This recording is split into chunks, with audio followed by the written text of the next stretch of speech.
the confidence suitable for testing the claim. So because we have 0.05, where is my, okay, right here. Because we have the significance level 0.05, the confidence interval is 95%. Okay, so let me stop sharing for a second. So 95% confidence interval for mu1 minus mu2. So if the alpha value is 0.01, so it would be 99% Yes, for the... yes, yes, yeah. Okay. Back, oh, this is not what I wanted to do. I wanted this. Okay, so we go to stats, tests. This time we are looking for a 2-sample t interval, which is right here. 2-sample, the next one, because this is z interval. So 2-sample t interval, that will be number 0, I guess. 2-sample t interval. Press enter. And we should have all this information already in there.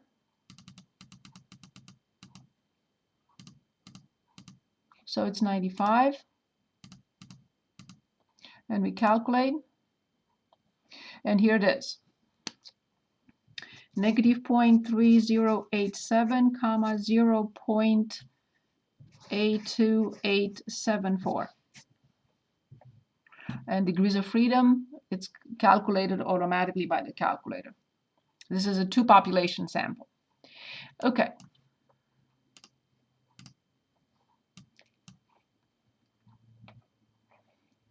Round to 3 decimal places. So 309. And let's look at the other one. 829.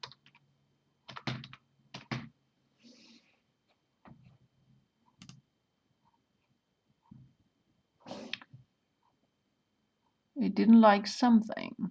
It's giving me the formula. We're not going to use the formula. So the interval should be constructed with a confidence level of 1 minus 2 alpha. So 5%, 1 minus, they're considering a 2-sample, they're considering a 2-tailed test. But our test was 1-tailed test.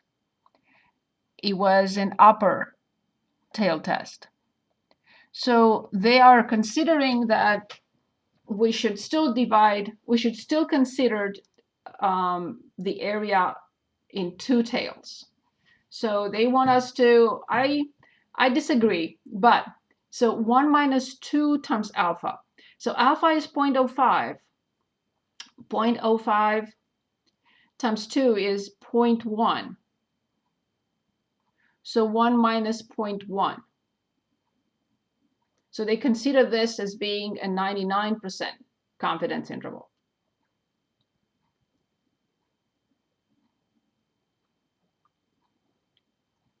So let me draw the picture one more time. So if alpha is 0.05 or 5%, right? The same thing. Let me stop sharing so you can see what I'm writing. So alpha is 5%. So they say 1 minus 2 times alpha. So that will be 1 minus 10%. So they're considering this 90% confidence interval. But this is a 1-tail test. That's why I'm not happy with the correspondence, because this is a 1-tail test. That's what they want. They want 90%, not 95%. But because the reason the way I'm considering it is, since this is an upper tail test, alpha is all here. So I'm looking at 95%.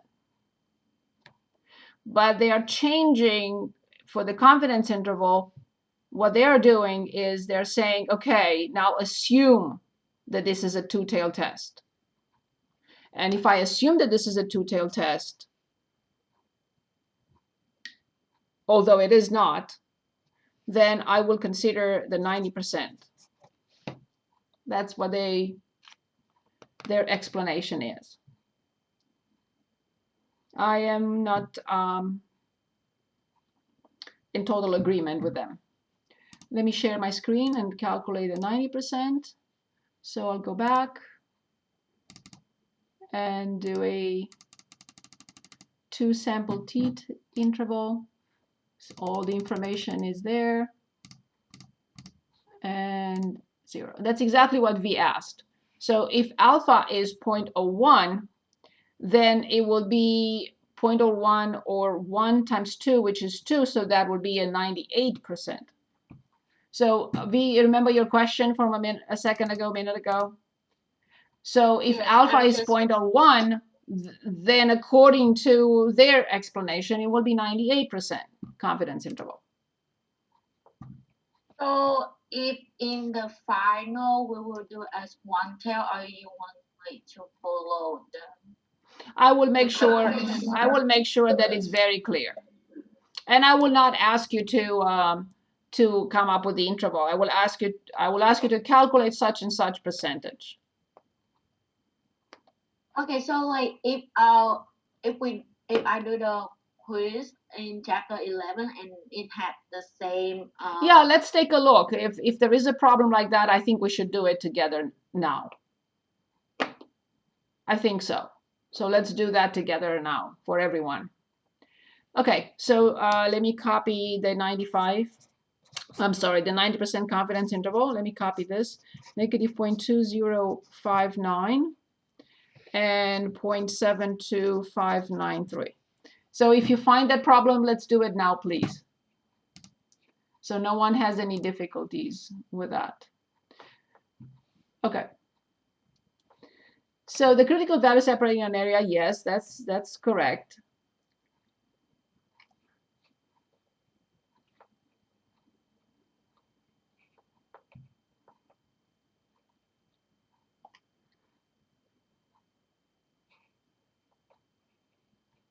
Right, so we're not using the formula. The formula is cumbersome and we have the calculator and StatCrunch, so we really don't need that.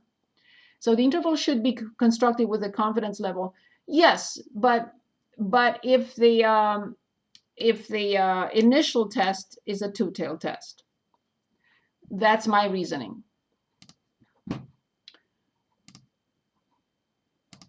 Okay, so I got negative. So again, 2 3 decimal places. So 0. I got 206 and 726.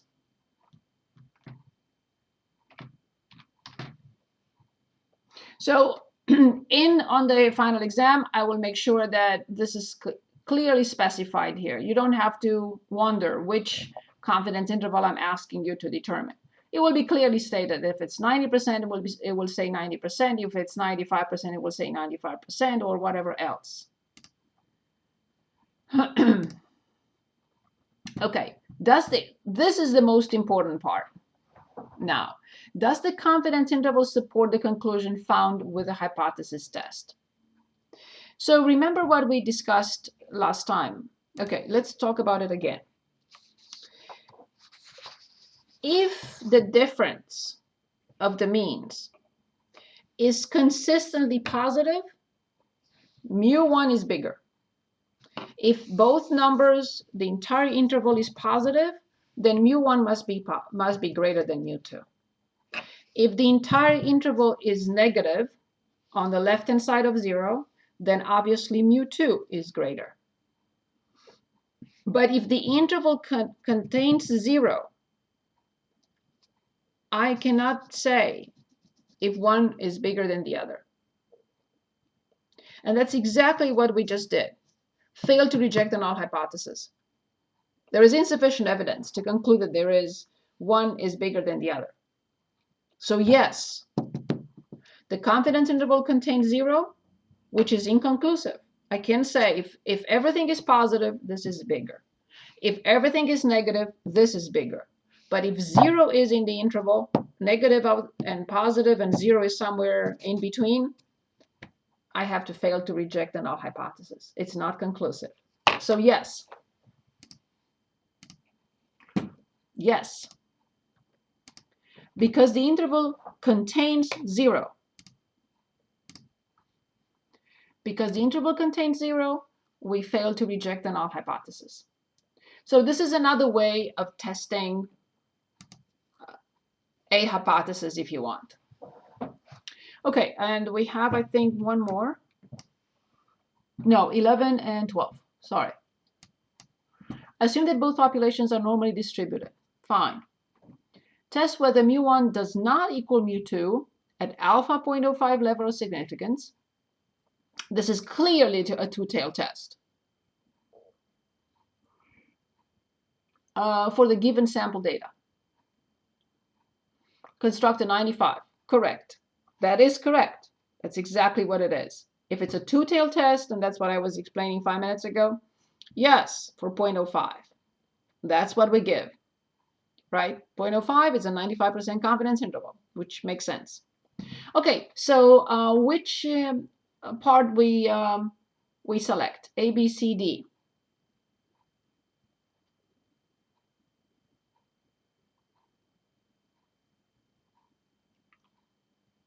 B. Very good, awesome. Only B. Equal to, not equal to. Great job. Okay, so let's conduct the test. I have to copy the data. So you understand that here they are contradicting themselves, right, for what they did before, but that's okay. So we have n, which is 11, 11, x bar, 13.7, 9.6, and 3 and 2.8. Good. So go back to stats and to sample, no, we want to sample t-test. Where is my t-test? To sample t-test, number 4, of course. And yes, with data. So x1, what was it? 13.7. And then S1, which is 3. And then 11, that's same thing. And then 9.6. And then 2.8. And then still 11. Make sure you choose the not equal to. I'm checking my data, 13.7, yes, 3, 11, yes. 9.6, 2.8, 11, yes. And I want a graph.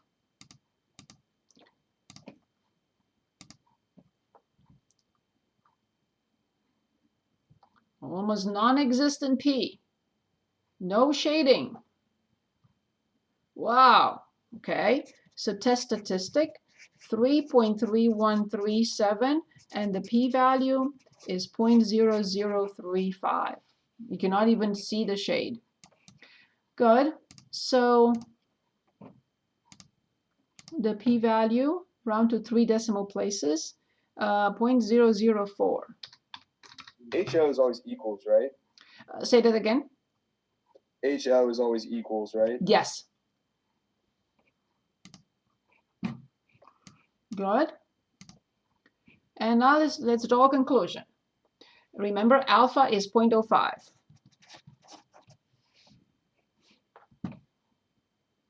You would reject the null hypothesis here? Absolutely.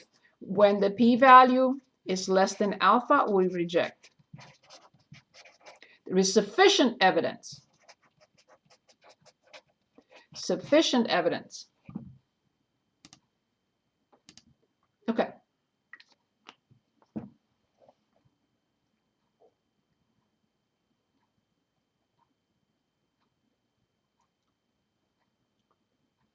Which one?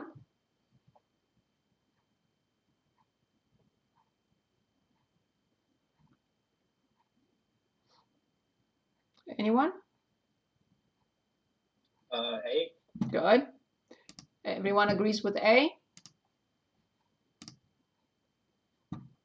Construct a 95%. Fine. Back to 95%. Tests. So it's the 2 sample t interval. Or select 0 directly. And I already have all this information. And we wanted a 95, right? They said 95, correct? Yes. Good, and calculate. I'm writing it down. 1.5183, 6.6817.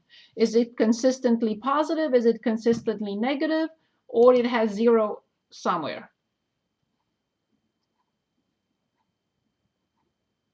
It's consistently positive. Which means that mu1 is greater than mu2.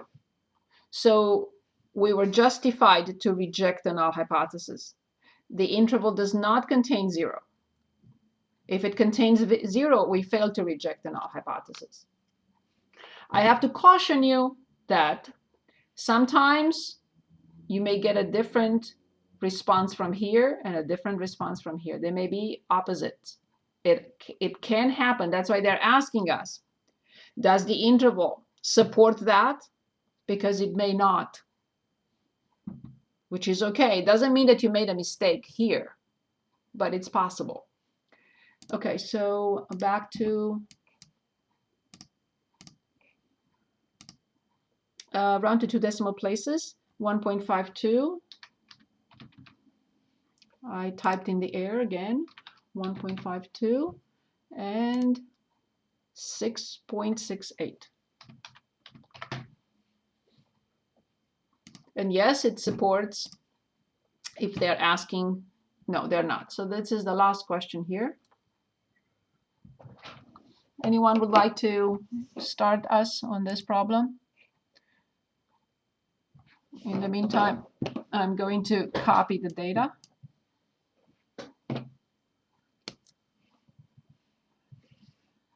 I can read it. Thank you so much. A researcher with the Department of Education followed a cohort of students who graduated from high school in a certain year, monitoring the progress the students made towards completing a bachelor's degree. One aspect of his research was to determine whether students who first attended community college took longer to attain a bachelor's degree than those who immediately attended and remained at a four-year institution. Data in the table attached below summarize the results of his study. Complete parts A through E below. Excellent.